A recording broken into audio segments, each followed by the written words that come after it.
Earlier this year, around February 2025, I decided to go to Mexico City. I went there for around 2.5 weeks and stayed at a co-living that I found on Airbnb. And this video, I'm going to talk to you about my experience staying in a co-living. I'm actually here in Jeju Island right now in South Korea as I'm doing some traveling throughout Asia. Today was a pretty chill day, just went to the cafe and worked. I realized a way to make my code more efficient, make the website faster, and then once I make this realization, I have to make updates where it's needed to utilize this updated code. So I was doing that today, and now I'm taking a walk, so I wanted to make this video out to you. And here in Jeju Island, I'm staying in a co-living. It's not that popular here. I'm just staying in a regular Airbnb during my stay here. So the reason why I wanted to stay in a co-living was that it was cheaper.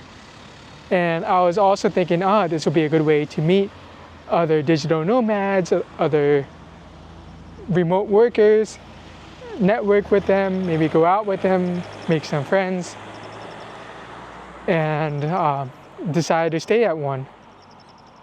And how the logistics of it worked was that it was just like a private room.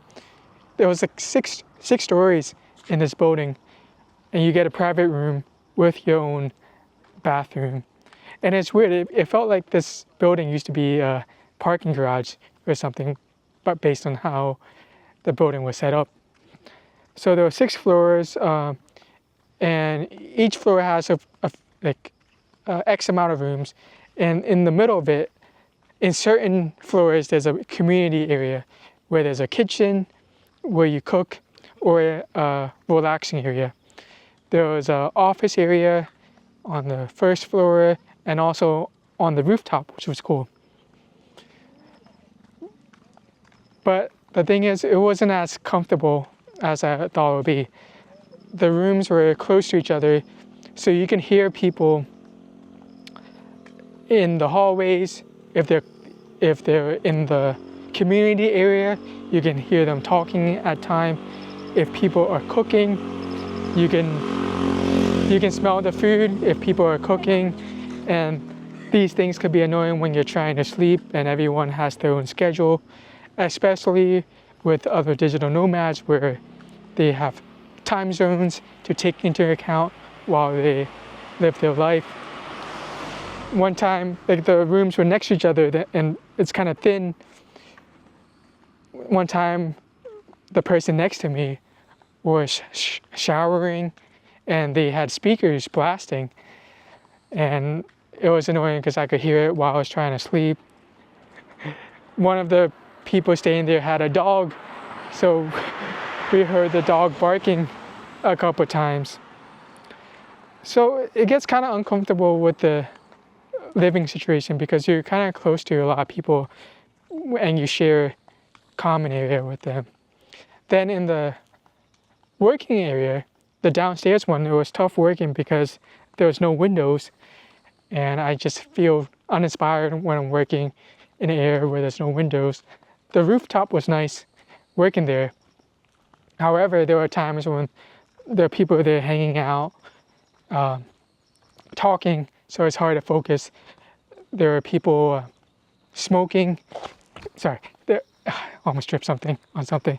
There's people smoking, which could be a distraction. Sometimes there's a grill up there, so people are cooking while you're trying to work, which can be tough as well. So overall, I want to go there again. I talked to some people. Yeah, they were cool. People working in different industries, in finance, in tech. Some have the startups as well. A lot of Americans were there because Mexico is an easy nomad spot. But overall, it wasn't too good.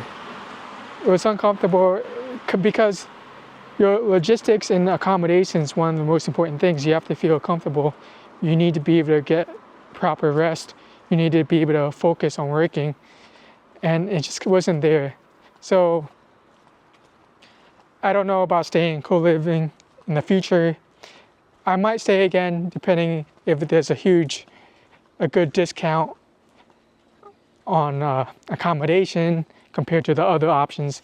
If the co-living has good reviews as well, if I have a good referral for about co-living.